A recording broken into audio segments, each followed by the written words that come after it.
Hi there, everyone. Welcome to this Google Digital Garage session on Build a CV and Write a Cover Letter. So I'm Annie and I'm your trainer for this evening. And I have a background in marketing, but I also have had my own business and I have looked at hundreds to thousands of CVs and I've also interviewed a lot of people. So hopefully I can bring some useful insights today. I'm not alone. I'm very fortunate to be joined by Roshane, and you'll be able to know who she is through looking in the chat box at a blue spanner right next to her name. Please do engage with us because this space is for you. It's the chance for you to be able to air any ideas, any queries, any thoughts.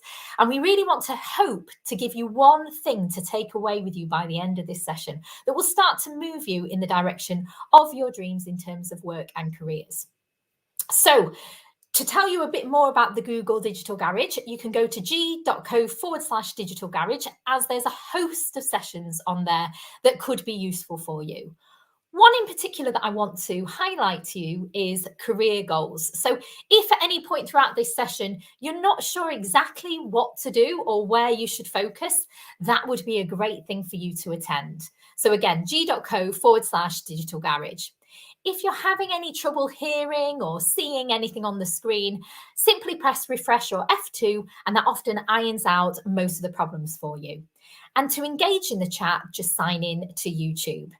Now, with the housekeeping over, I'd like to move on to this session because I really want to make the most of this hour with you to give you the tools you need to start to work towards what you want to achieve in the world of work.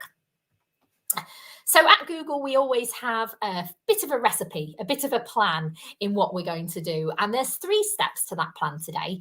The first part, we're going to look at building the CV, what that comprises, some best practice tips, and what you can do with your CV going forward and the importance of it. The next bit is looking at how we can write a cover letter, how useful it is, how often it's needed, and how to comprise one. In fact, today we're going to put a small and simple one together so that you can see how that works in operation. And finally, we're going to look at a few of the tools to get ready for your job search so that you can maximize the potential in the market right now and get yourself out there ready for work. Google have also set up a careers program, which is organized by somewhere called Coursera. And it's a low price, low cost activity, but you can also apply for a scholarship for it. So I believe there's 10,000 spaces on the scholarship. These are all about filling those skills that are needed in demand in the marketplace and we haven't yet got fully covered. So the ones that we're really short on. Some of those skills are IT support. We're in a world of needing IT. The other is e-commerce, digital marketing, which of course is really useful and really popular in the world today because we are now a digital world. The other skills that we have is data analyst and UX design. So that's all about designing the experience for the user. And we also have other ones in regards to project management. So you can look at the different skills you may have that you want to bring forward, and these courses will help support you in that. I always find that doing a course helps to give you confidence, conviction, and new skills.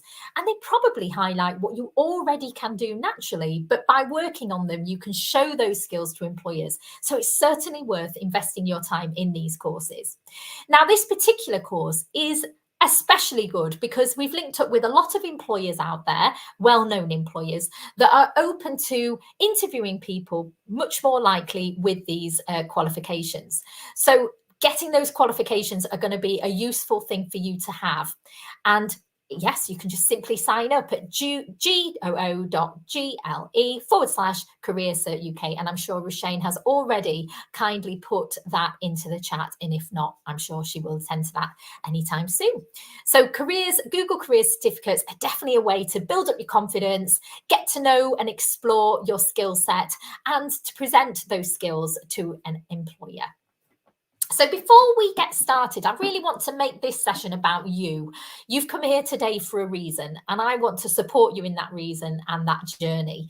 So a bit of that is about learning about what your career aspirations are. Now, as I mentioned, not all of us are really clear about that yet, and that's absolutely fine. But once we get that focus, the stars do align. So in order to get that focus, you can go to the careers goal setting session, which is also at g.co/digital garage. But For now, for those who do have a bit of an idea, at least, of what their career aspirations might be, please do enter those into the chat, and Roshane will share those with me.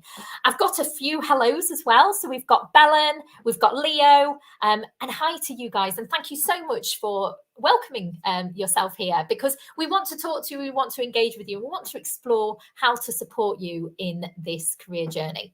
So don't be shy, put in your aspirations, and we'll have a chat about it as we go on. So now we're going to look at building your CV. Now, a CV is a really short and quick way to capture the attention of the market. Way before we are met by people, often a CV is the first point of contact. So we want to get that CV over to people as quickly and succinctly and effectively as possible. And so that is what we're going to fine tune today during our session.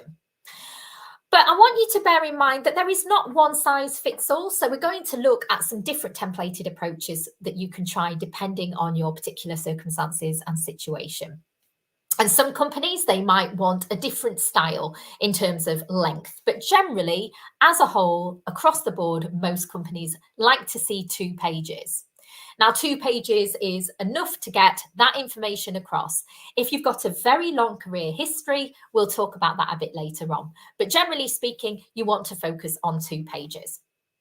Now, again, we want to get you talking to share with us. Hello, Vicent. Really nice to have you here. Please do chat with us so I know who you are and what your aspirations are. I'd like you also to let me know, what is the primary purpose of a CV? Why do we bother to have one? What could be the role of having a CV? What does it do for us? Now, I've already mentioned and highlighted that it does get us in front of the people, of the hiring managers, the companies, very quickly. And in fact, we don't have much time to make an impression. It's actually only 6 to 10 seconds that any hiring manager would generally have on average to be able to see your CV. So we need to focus on some key areas, and we're going to look at what those are a bit later on. Italo, hello, and Ola, hello. I hope I'm pronouncing these lovely names correctly. If not, you must tell me off and I'll try again. But please do chat in there in terms of your primary purpose of a CV, or most of all, your career aspirations. What is it that you want to achieve while you are putting together this CV, and what you're wanting to do next? It's going to be, I've got somebody saying we want to focus on becoming a cybersecurity analyst or a digital marketeer, and also know about candidate skills and knowledge. Fantastic. Thank you, guys. These are really helpful comments. So cybersecurity really in demand. That's great, Alvin. Thank you for sharing that. And of course, digital marketing, we've mentioned, really important. And as regards candidate skills and knowledge, yes, hopefully we're going to touch on skills and knowledge and the importance of those parts when we're looking at our CV today. And you're right, Altaf, that is what we want to put into the CV as we go. Thank you so much. Keep those comments coming through.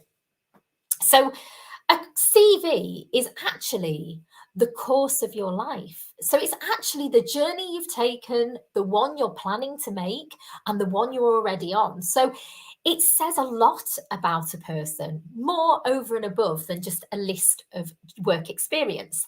It tells us previous jobs, qualifications, but it also should have a dash of personality, and it should show what our drivers are, what we are keen to achieve, what our strengths are, and what our skills are.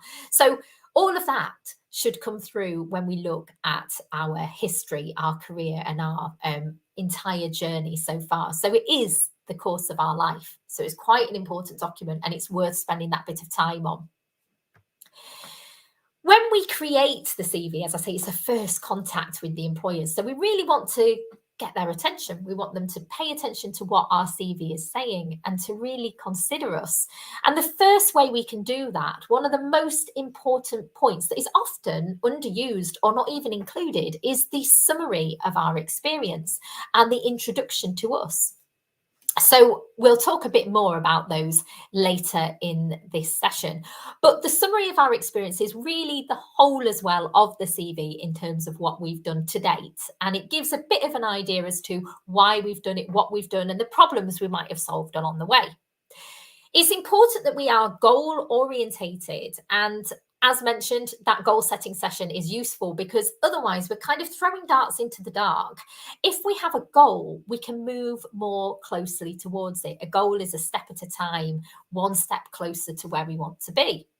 So if we are orientated around a goal, it lets the prospective employer know that we know what we want, we know why we want it, and that's so compelling. If you think about that in any relationship terms, in any work-based terms, knowing what we want and how we want to go about getting it is a attractive trait, because that is half the job, knowing where we're going with things. So letting the employer know that we're already on that road is a useful thing to do. So try and be goal orientated when you do put your CV together. But also, when you do know what you want, it's much easier to be authentic and honest. You can speak from the heart, it comes across. It's much easier to believe when somebody is talking about what they really are wanting to do. But in any case, whenever you put together a CV, always be authentic, be you, and be honest, because we all have something unique to bring to the table, and we're all different, and we all have something special to offer to the working world. The big part is just knowing what that thing is that we'd really love to do. And sometimes when we reflect, we can see what those skills are looking back. So that's what we want to bring together into a CV. We want to make it goal orientated. We want to give it a bit of a journey in terms of our experience towards where we're going, and also give that honest spirit alongside it. Don't forget that when we put that CV forward, only 2% of candidates make it to interview. So we do need to grasp their attention by sharing as clear and focused as possible what we're wanting to do and why. So thinking about the CV, we've mentioned 3 points there, but what other information do you think we should include there in the CV? I've had a few more hellos. So Janshika and Abdullah, thank you guys, welcome. And yeah, a few more joining all the time, which is great. So do let us know, what do you think, aside from the 3 points that we talked about in terms of being goal orientated, being authentic, being honest, and also giving a summary of our experience, is there anything else that we need to be considering when we're putting together our all-important CV? So you've probably had some of these in your head. Yes, volunteer work. Thank you. And yeah, hello, Katerina and Vanshika. So you've probably thought about some of these things already, but this is the recipe that we put together and the team at Google have created in terms of the right sort of a CV. So one size doesn't fit all, but these sections are the parts that we need to consider. The first is the basic information, which we'll touch upon in a minute. Then we need to look at the opening summary. Now, the important part of the opening summary is that can often make or break your opportunity to be read any further. So that opening summary, often overlooked, often not cared for carefully, is an important part of the document. So we do need to think about our opening summary, and we'll talk about that in a minute. The work experience as well. So what we've done in practice, our actual skills and how we've honed them in, they are useful for us to share, especially when relevant to the job of application. Education and achievements. So don't be shy to share appropriate achievements that we are using towards the job that we're applying for, and the skills and the strengths. So we're going to talk through some of those a little bit later on. As mentioned, the CV shouldn't go on and on. So we need to keep this nice and succinct because we're looking at 2 pages and we want to keep that really nice and focused on what we are going for. So in the basic information, the first thing we need to do is to have our full legal name in there. And we also have to consider our address or location. Now, in the world we're in today, there's a lot of remote work. So it may be that if you're doing a full-time remote job, location isn't as important, but it still is important to let them know whereabouts in the world or country that you are, so that if you're needed to come to an appointment, a meeting or whatever, that is still available. And in general, if you're applying for work, location is useful. You don't necessarily have to put your whole address unless you want to and it's something local, but put your location on there so that they know roughly where you are in the world and whether you may need to relocate, for example. contact information. So I've had a brilliant CV in front of me in the past, but unfortunately, when I dialed the number and I tried a few times, it came out with a dead end at the end of the call. I think one digit was missing. So it seems like a really obvious thing, but often when we're rushing and we're putting together different CVs, we might miss off an all-important number, and we may therefore miss an all-important opportunity. So make sure you have your current up-to-date details on there and more than one method of contact. So that could be your email and also your phone number. Now, when constructing an email, there has been another time where I've seen different email addresses that are less, that are not very professional, or that do not really give the right impression of the candidate. Do be considerate of what your email is saying about you as well. So do have that in mind as you're putting together your personal contact details. Other information, where relevant, you might want to put your date of birth, you might want to put if you've got a driving license or your nationality, but only if relevant and useful to the job of application. So the opening summary, as I say, this is a really, really key point. So when you have an opening summary, what you're actually trying to say is who you are, what solution you can solve, and who for. So you've got what we call an elevator pitch to put that together. So you're sitting and thinking about, what is it that I'm bringing to the table? What is it I enjoy doing? What is it that I can solve for that company, for that role? And you want to get those points across quite quickly at the beginning. So think about those points as you're putting together your opening summary, and just make it really honest, really relevant to the role of application, but also show your motivation. So within that opening summary, you also want to say what your goal is, where you're wanting this to take you.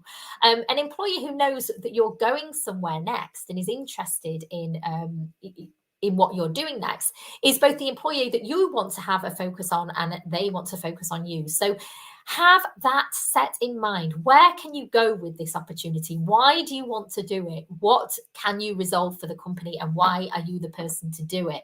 What is it that's different about you that can make it particularly effective? So think about that motivation. Think about those sentences when applying for a role. So we're going to go through, I'm just looking in the comments, we're going to go through some CV as examples a bit later on, and we're also going to be talking about pictures on CVs, etc. So we will talk about those sort of questions a bit later in the session, but do keep them coming, and we will have a couple of question breaks. The question breaks will be there for the bigger questions in terms of those that everybody might be interested in hearing about, and I'm sure Rushane will be answering a lot of the other questions in the comments as well. So get that opening summary really honed in nicely so that you can have it watertight. And when somebody picks up the CV, they know who you are, what you're solving, why you, and what you want to do next. Then you need to think about your work experience. So your work experience is the journey you've taken, as we looked at for what a CV means, the journey you've taken along your career. So in that, you want to work from most recent backwards. You might also want to focus on one particular area. So if you're, say, applying for HR when previously you did something in sales, you might want to pull out the points that are focused more around HR, people skills, administration, and leave the selling part a little less to the side. So think about the jobs that are relevant to your point of application, the role of application that you're going for. And make sure you leave a few main achievements in there as well. So what did you do? Tell a story about what you did as regards to that role. Numbers are great. So if you can say, I increased customer satisfaction by X%, or call handling by X%, or sales by X%, these are nice quantifiable numbers that people like to see.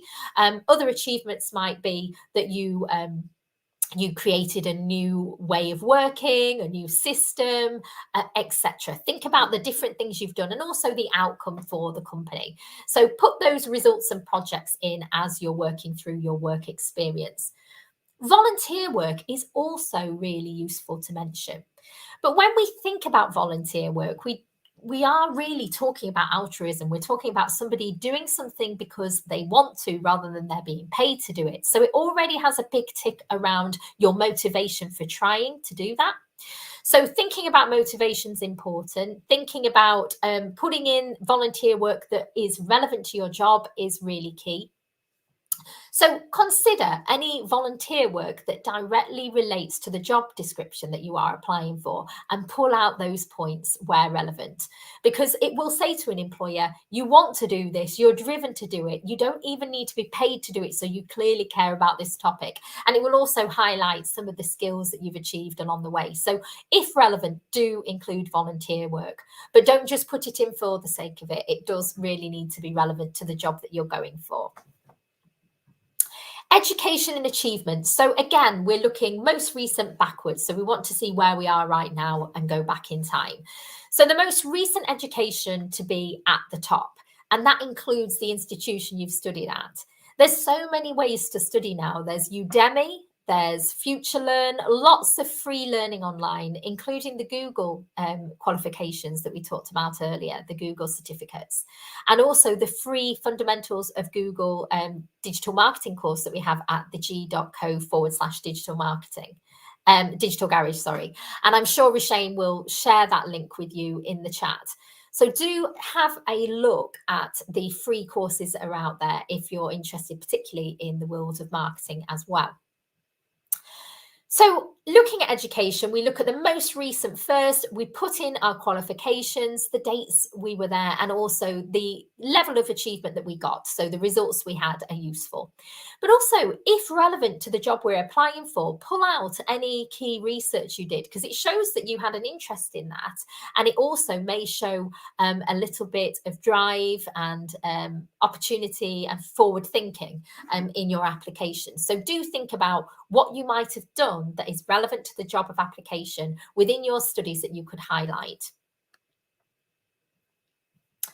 Skills and strengths. So skills and strengths are really important things to note down on your CV, because these are a way of seeing the kind of ways that you can communicate, the way that you can work fluently in a role, and what you're already capable of doing. So when we look at skills, we're looking at things that we've learned often on the job, that we've honed those skills over time, whereas strengths are more the innate things that we're born with, such as communication skills, perhaps. So these are the areas that we need to look at and highlight on our CV. We also want to separate and look at the different kinds of skills, such as soft skills, those more leadership skills, for example, those communication and teamwork skills, or looking more at the technical skills, such as graphic design or coding. Then we need to think about how these relate back to the job description, so that we are highlighting only the points that are key and relevant. Remember, we just want to put some bullet points down, and we want white space around it, so that in that glance, the recruiter and the hiring manager can look at it and take that information in quickly. So just like social media, they will look at your CV and glance over it and want everything done in shorthand, quick to see bullets, and take it in very quickly. So try and get your points over in a nice, succinct and clear way. Also, if you're wanting to kind of understand a little bit more about what you bring to the market in terms of your personal skills, your softer skills, or your strengths, then you might want to look at Myers-Briggs or Gallup strengths if you're wanting to see more about what strengths you can bring to the market. These kind of things are useful ways to remind ourselves what it is we have to offer. And as I said, we're all very individual. And those things can take us closer to understanding what it is that we can bring to a particular job or opportunity. Alongside this, do remember to do the career goals session so that you can highlight that even more. But always, always remember, we're doing a CV for every job we apply for, or every area of work that we're applying for. So it's really best practice to try and make your CV focus on that job role and to the job description, highlighting those keywords as we go and making sure that we've got example in our CV of those keywords in terms of what we've done. But only put in things that you have got knowledge, experience, or skill in, because you will be brought up on it during an interview. So make sure you're true to yourself and authentic and honest. So when we're looking at skills, we're as employers in the world of work today, these are kind of areas that we tend to look for and recruit for. And they come into these three categories: soft skills, hard skills, and digital skills. So soft skills, as mentioned, they're more about looking at the leadership, the teamwork, and the communication skills that we need. Those will give us an idea of how we can relate to each other. And they're one of the top skills now in terms of the future world of work, because the ability to communicate both in writing, in person, online, are all the more important as we work through any career. So people skills, communication skills, and working as a team or as a leader are really useful skills to highlight if we have them. The other skills are hard skills. So these are more of the ones that we have to create a proficiency in, we hone in on. So things like speaking another language or accountancy that we might study and get qualified for and have experience in, and that we have to do within a job, for example. But more and more now, we're expected to have some level of digital skills. So digital skills tend to be what we store, what we use online, internet safety. We had a cybersecurity person in the chat. We also had someone talking about digital marketing. All these would fall into digital skills as well. Included in that are the creative skills. So not only can we solve problems with digital in the digital space, we can access data, store data, use data, but we can also be creative with information as well in the digital world, such as video editing, social media, and how we communicate through digital skills as well. So all of these are worth highlighting if appropriate to the role we're applying for and are natural to us if there's something that we've got experience in. If we haven't yet got experience in some of these things and we want to, say, work in the creative industry with digital, we could perhaps start a blog, or we could maybe do a video, do an interview, and we can start to build up a portfolio through our own volunteer work or experience or hobby at home. So there's different ways that we can create and collect these skills and work on them in our own time and really make a future for ourselves through our own hobbies, if you like, through practicing them in our own time. So some of the skills here that I'd like you to consider maybe for your CV are teamwork, project management. As mentioned, project management is an end-to-end skill. So it's about coming up with the idea for the project, leading it all the way through to the end, managing the timelines, the budget, and the people, and who does what. So as mentioned, there is the Google Career Certificate that you can do in order to refine those skills, to practice them, to develop them. There's also communication skills. There's ways we can practice that. We talked about writing blogs, maybe doing videos, etc., to show our skills in that particular area. There's lots of ways of doing that. Teamwork, we might join clubs, societies to show how that works if we're still, for example, in our studying years, or through other activities such as volunteer work that we could show teamwork in, if that's important to the role of application. Those that are in blue, they are more of those harder skills, the ones that we learn on the job, if you like, and that we often have to study for. So video editing skills, scuba diving, coding and programming, and also leading into digital skills as well as hard skills as well.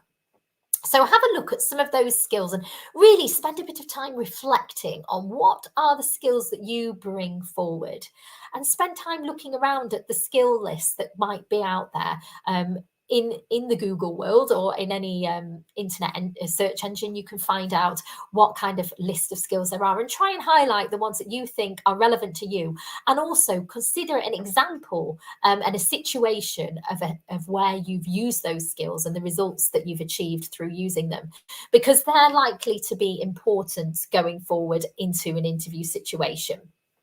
So do highlight those skills as you go. So looking at defining your strengths then. So that can be a hard thing for us to do, can't it? I think we're often not too good at highlighting our own strengths and potential and abilities, but we all have it. We all have abilities and we all have potential. So a lot of this is a bit reflective. So it's worth sitting and thinking, what are you good at? What are the things that you've been told that you're good at? What do you like doing? Is there something that you get seen to be doing quite regularly? Do people note what you're doing and make comments about it? Reflect on those times where people have said to you, wow, that was great, or that really made a difference, and make a list of those things that people have pointed out to you as skills and strengths.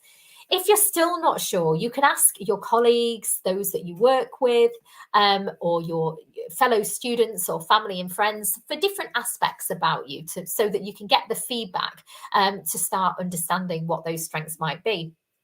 And also think about what it is of those that you like doing. What are the things that you find yourself getting carried away with? They often say that procrastination is where the creativity comes. So if you find yourself sort of going into a daydream and coming up with ideas, what are the things that you enjoy doing in those times? What are the moments of joy for you? You might look back to your childhood and think about the things that you enjoyed doing then, or the kind of things that you tend to read out of interest, out of your spare time. These are all pointing you in the direction of the things you're good at, as well as the feedback that you get from other people as well. And when you've done those 2 points, think about what it is that makes you stand out. So from those things of what you're good at, what you're told you're good at, what you do most often, for example, what are the things that are standing out about you that make you different in that space? Has anybody used any specific words to describe how you come across in these different scenarios, for example? Or is there an achievement that you've made along the way, whether it be in a hobby-based situation or a work-based situation, that really makes those strengths stand out for what you say they are? So it gives a good example. Have a think about those successes you've had or achievements along the way that really do highlight those strengths that you have. Now, here are some of the strengths. If you're still stuck on what your strengths might be, here are some of the ones you might want to include in your CV. So helping people, enthusiasm, self-motivation, all beautiful words to describe some strengths that you might want to include in your CV. But pick the ones that are most relevant to you, that really feel comfortable and sit well with you. Perhaps what people have said or what you feel yourself you have to offer to the world. So these are some of the strengths that you might want to consider. Passionate is a really nice one. It shows the kind of personality you are and that you are very driven in that direction and keen on what you're doing. And caring, for particular roles, you might want to also consider the caring element. If you're wanting to work in social work, for example, it's very important to bring up caring, or you're wanting to work in medicine, also, or with people directly. Caring is a lovely attribute to have. So try and bring out those strengths that you think are relevant to the job of application again. So the next thing we need to do is showcase our experience. So we've got an idea now perhaps of what our skills might be, what our strengths might be, and now we're thinking about how can we bring that to life and showcase that within our CV as well. So if you don't have tons of experience, don't panic, because there are different ways that we can collect experience along the way. First of all, internships. So if we're studying, there's an opportunity for us to go and try that work out there in the field as an intern. Work experience. So actually having some experience in the workplace is obviously very useful to have. A part-time job. That could bring out some of the skills and responsibilities that are relevant to the job you're going for. Volunteering, again, that shows that you're prepared to put yourself out there and do something that you're passionate about. So it shows a lot about character as well as skill. Certificates and achievements. So I mentioned throughout about a few of the skills that Google offer in terms of Coursera, but there's also Udemy, FutureLearn, lots of different courses, including at the Google Digital Garage, that you can take that are free of charge, that can start to take you in the right direction. So consider the ones that the area of work you want to focus on, and highlight and develop your skills with those qualifications and certificates, or highlight the ones you already have that are relevant to the job. Hobbies and extracurricular activities. Now, the thing about hobbies is you really want to only put in something that is relevant to the role. Everybody might say, I like to read. but maybe make it a bit more interesting as to regards to what you're reading if you're going for a particular role. So, for example, if you're going into the tech world, you might want to say about a particular book or a particular publication that you've read to show that you're on top of what's happening in the world and your interest in it. So try and be a bit more specific as regards to your hobbies. So the kind of areas that you like to read about rather than just I like to read, or the kind of groups that you've joined. Anything that shows initiative, drive, interest and character is useful as a hobby. Otherwise, it seems a bit too generic and not that helpful. So do put in only what's relevant. Remember, you've got a short amount of time and each bit of that page is important in making the right impression. So when we are looking at our experience to date, we need to be a bit reflective again. What is it we've actually done? So we might want to list for ourselves what we've done, and then what achievements did we make? Consider the impact you made within a role, and was there anything that you did differently in the business that made it improve? Were there any actual metrics and numbers that you could show to demonstrate what you've done for the business? And how does that relate to the role you're applying for now? All of these aspects are useful at highlighting very quickly who you are, what you're doing and why you're doing it, but also how well you are at achieving those results. So bringing that in relation to the role and anything you might have achieved for it is a nice thing to highlight as we go throughout the CV. So I've mentioned that one size does not fit all. So it's important that we look at different ones depending on our own situations. So formatting of a CV, we're going to look at now in terms of a few templates. What you want to do here really is to highlight where your strengths are most in terms of the job you're applying for. So if you're straight out of university, you might want to spend a bigger amount of time on your education. So you might want to use the one on the right, for example, and less time on your experience. Sorry, the one on the left, less on your experience. Whereas if you've got a lot of experience, you might want to use the one on the right. So think about the things that you're bringing to the table. If you've got a lot of skills you want to share, again, the one on the left. Whichever you've done the most of, bring that forward. You might even want to put experience replaced with education at one point. So just put more of a highlight of your education in there, and then a greater amount in terms of the education, a small amount in terms of the experience. So make it work for you and what you're applying for. But the key thing is bringing out those key points that are in the job description so that you are showing that you are able to do those skills and perform effectively for them. So somebody asked for examples of CVs. So here's a couple of examples on screen. And both of these have a different way of expressing information. I just want you to put in the chat now what you would think would be a better CV. Would it be 1 or would it be 2, and why? And I'm sure Rishane will share with me what the thoughts are in the group. And there's always a bit of a delay between when you put in the comments and I receive them. So it would be great to have a look at and that in a bit more detail. So looking at these 2 CVs, yes, I've seen a lot of ones. Thank you very much, Camera Eye, Katerina, Francis. Yeah, number 1. So 1 is much better, you're right, because there's white space, there's bulleted points so we can skim read really quickly. There's a nice profile summary right at the header there. There's no picture because the picture, first of all, isn't read through those technologies that we scan CVs through at bigger companies, but also we don't want to put a picture on there necessarily because we want to just express who we are through our content rather than what we look like, for example. So in the majority of cases, we would probably err on caution in regards to putting a photo on there. So the one on the left is nice and clear, white space to think. There's some nice clear contact details, profile, and we can see that this person has got some education and skills that are nicely and neatly highlighted. So it's clean, professional, easy to read, nice sections, and we are able to take that information in better. We might go one step further and make it an Arial font because that might be easier to read. And we tend to say about 12 to 14 points on the font because that will make it clearer for the person collecting the CV. So try and think about how you could make your CV nice and clear for a person to read. So write in that clear, concise manner. Also be transparent. If you've got any gaps, perhaps you went traveling, perhaps you were caring for somebody, all of those things, do be honest about in your CV and share what they were. And always get a second or even a third opinion on your CV.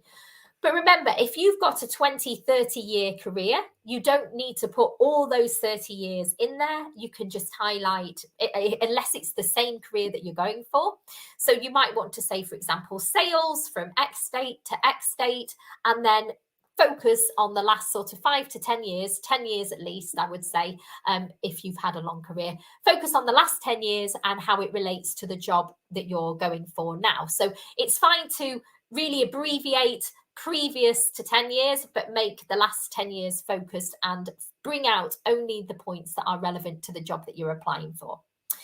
So now we're going on to questions. So we've got one from Katerina. I read that someone avoids the European CV template. Is that true? I'm not sure what you mean by European CV template, but we tend to work across the board with a nice and clear directive as regards CVs. So that's keeping it nice and white space, quick to read, getting that summary in, getting your strengths across, and getting across the point that you want to do the job, that you're going to solve the problem for the person who's hiring, and also the interest you have. I hope that helps, Katerina. Any more questions, do keep them coming though. So please do share if I've misunderstood what you meant by European CV. Abdullah, can we also use our picture on our CV? So as mentioned, it's normally recommended to not. That's certainly the tact we would take. Some people do use a picture, but generally speaking, for example, if you're going through ATS, which is a scanning system, it won't pick up pictures anyway. It won't be read by individuals at first. It might go through a system and it pick up keywords instead. But also, even if a person sees it, you don't want to think that they're picking you based on your visual anyway. So I would probably say maybe don't bother with the photo. It's certainly not standard practice here in the UK at the moment. Francis, could you show an example of key projects? So key projects, that could be, for example, if you're a video editor, you might have made some editing at home or something you've done at school or something you've done for a company. And they can be part of a portfolio that you can share. You might have created some for example, blogs or written a book. There might be lots of different projects that you've done that aren't necessarily specific to the job you're doing right now, but you might have done in your studies or you might have done in your work experience as well. But hopefully that highlights the projects. It tends to be something that you've done as an aside or over and above what's expected or out of your own passion. But there are different ways that you can represent your project. It may also be something you've been asked and tasked to do at work, but you've particularly done your own slant on it. So for example, those blog articles that you could point them in the direction of. If you're wanting to go into the creative industry, I would always recommend creating your own blog or your own content of some description or your own little website to point people in the direction of the kind of content or information you've created to put out there in the world. So whether that be design work, whether that be written work, video, etc. But there's different ways that you can showcase yourself as well. Chang, should I have one format CV or should I edit it depending on my job description? I think I might have mentioned that, Chang, but yes, you're right. You need to edit it based on the job that you're applying for. What you don't want to do is to have the employer have to spend too much time thinking about what you are wanting to do, what you've achieved, what you'd like to do. So yes, I would make that relevant to each job. And yeah, now in terms of time, we'll be moving on. So thank you for your questions and keep them coming, and Roshane will be answering them for you as well in the chat box. So now we've talked about building a CV. Now we need to think about writing a cover letter. So a cover letter is a nice accompaniment to a CV. It's more of a chance to express who you are. And we're going to now look at a useful templated approach as to how you could create a cover letter and make that appropriate for your job search. So it's a real chance to showcase your skills and experience, and a high number of recruiters actually don't take a CV seriously without a cover letter. Not everybody asks for one, but when they do, or when you do share one, you've got nothing to lose because it gives an opportunity to express a bit more about you, who you are. You can really sell yourself. You can talk also about your background and why, bespoke to the role, why you should be considered for this particular company and this particular role. I'd always suggest highlighting some research into a company itself that you're applying for, so it shows that you've got an interest not just in the role but in the company in question as well. So if you've got blank paper syndrome and you don't know where to start, these are some great building blocks. Again, Google created this as a team in terms of what you might want to include in a cover letter. So this is in step by step how you could create a nice and simple cover letter to which we've boiled down into 5 main parts to help with your job search. So first of all, the introduction. So this depends on where you're applying and who you're applying to. You might know the person already, so it might be a bit more informal, or the company you may know to be informal, or it might be that you're coming from a professional point of view, so you're wanting to be quite formal in language. It really does depend on your relationship with the company already, with the hiring manager, with the people involved, or also how up to date the company is. So if it's a very modern company, you might be less formal, or you might be more classic in your approach in terms of using dear instead of, say, hi, which is a bit too informal perhaps for some companies. So think about who it is you're addressing and which type of company you're addressing, and consider the kind of address that you want to make in terms of the formality in your approach. You also want to share how you heard about the job. So a lot of people network to find jobs. So don't be shy to go on LinkedIn or reach out to your existing network, your people at your university, people in your job, people that you've met along the way, previous employers, to help you on your journey, maybe mentors. Also, ask for mentorship. Mentorship is a brilliant way forward because people often want to give back. They want to feel they can be useful, and mentoring can give you opportunities that open doors into companies as well. So think about that kind of way of applying, but also how you found out about the role. So if you haven't got that network yet, you might want to go and investigate some companies, research the roles they have available, learn about the businesses. And if you show that you've looked on the website, that might be of interest to them. Or maybe you've had a really focused job search and you've looked for a particular job title and found it on a job board. Whichever way that you've found them, let them know. Also, you want to talk about summarizing yourself. So looking at what's important to you, what you're good at, what you do, what you enjoy, as mentioned earlier. So this is where we're picking out our strongest points and achievements that are especially relevant to the role. And think about those 2-3 sentences we came up with earlier in this session, and kind of the problem we're solving, why us, and what we're good at, and what we enjoy. So consider those as part of your summary as well. And also where you're wanting to head. Every single job that is out there is a problem that the company needs resolving, and they want you to be the solution. So if you can make it easier for them, they will appreciate it and you will appreciate it. So have a look at the job description closely. What language are they using?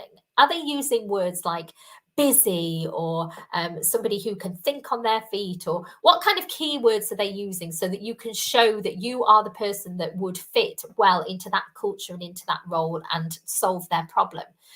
As mentioned, do research the company, have a look at what the company's challenges are and how you might be able to approach those challenges in your own way.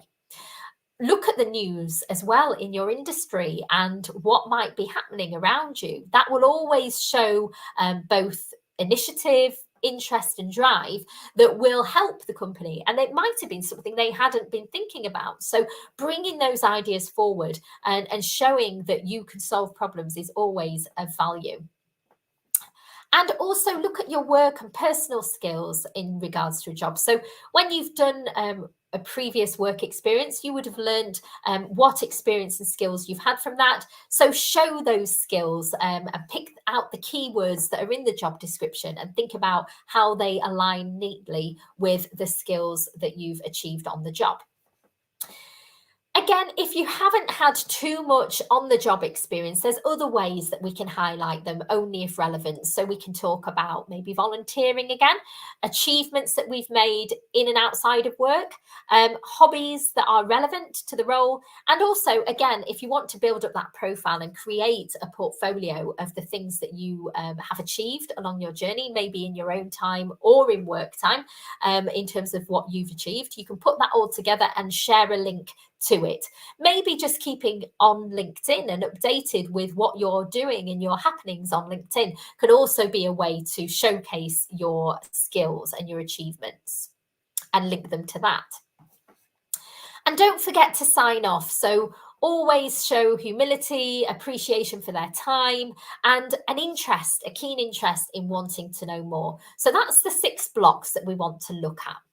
And in the last 10 minutes, we're just going to quickly highlight these a little bit more. So first of all, look at the portfolio that you're addressing, the skills and the qualifications. So this is where you can show samples of projects you might have done, show something you've done in your own time, highlight any of your achievements, and also look at any qualifications to fortify and strengthen what you've already been doing, and make it clear about those skills that you have and the qualifications you already have that show your interest and experience.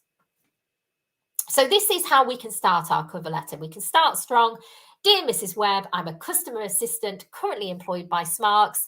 I'd like to apply for the sales advisor role, and I've seen it through the jobmarket.com. So here we're highlighting what we are currently doing, what we'd like to do, where we found out about it.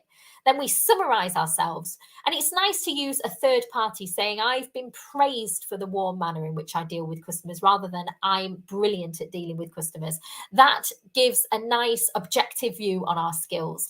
And I've been described as, that's a nice way of introducing what people have said about you, rather than you sort of saying it too boldly about yourself. It gives a bit more credibility to it.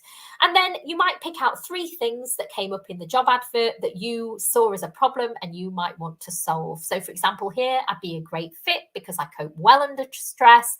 I deal with a range of customers on a daily basis. So for this job of customer service assistant, these are great skills to highlight. And the achievements. So in their spare time, volunteering is useful to this role, and also part-time study. And they'd be honoured to be considered, so that humility signed off at the end. So I've got to pause to ask for questions, adding references to the CV if necessary.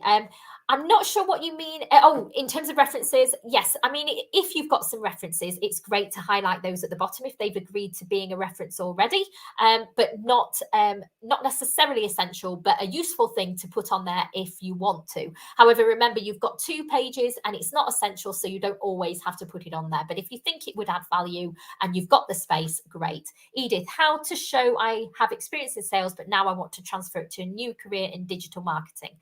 Right, well, I would definitely go to g.co/digital garage and have a look at all our courses there and career goals session.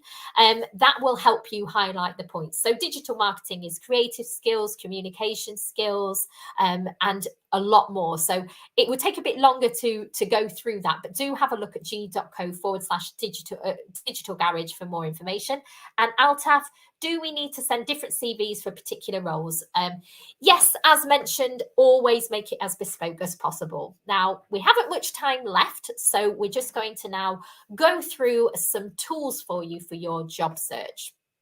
So first of all, we need to think about your digital footprint. So your digital footprint is essentially whatever you do online. So for example, with social media, you might like posts on LinkedIn, you might like them on Facebook, and you might have people share content and tag you in.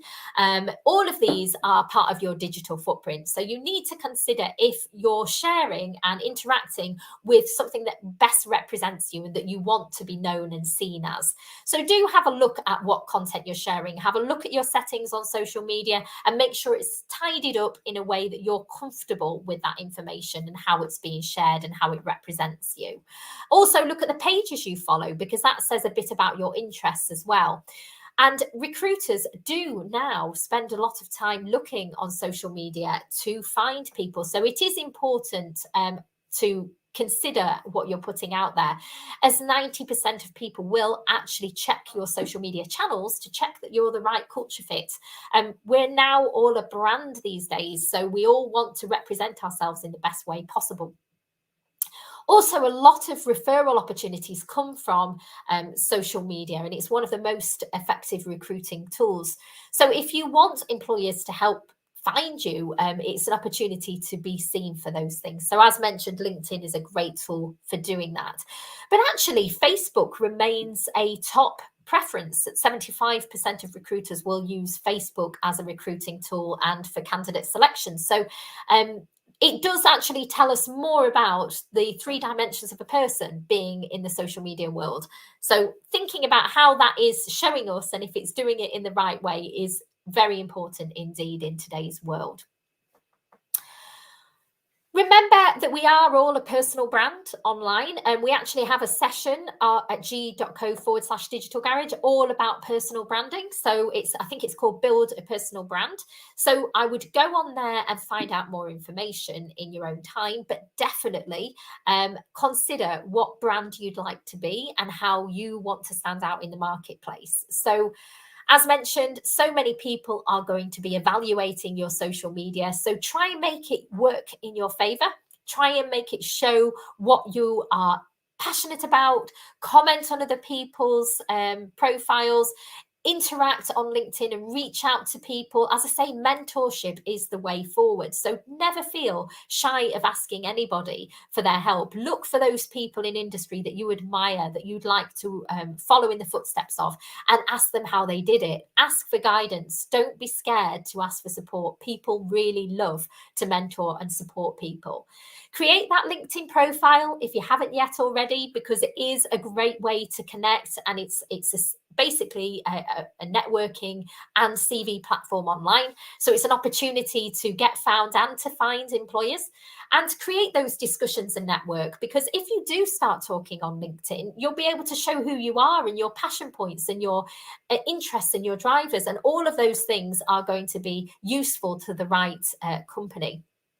And share engaging content. So, you could be known as an authority in a space after a while by sharing your thoughts on a particular issue.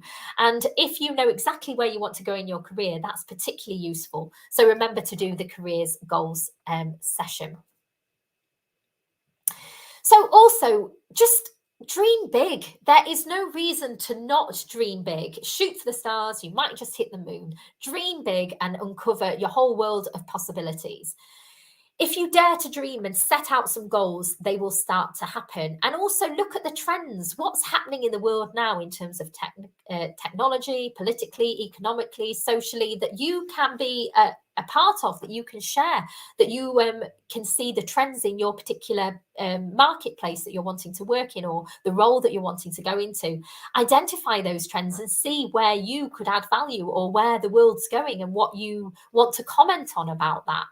And research the roles and responsibilities out there, because it might be that you don't yet know exactly the role that you could fly in. So again, those career goals sessions will help to navigate that area for you. But also looking at the roles that already exist out there and exploring those might be able to be a way for you to think about the strengths you can already bring and the skills you can already bring to the roles that exist.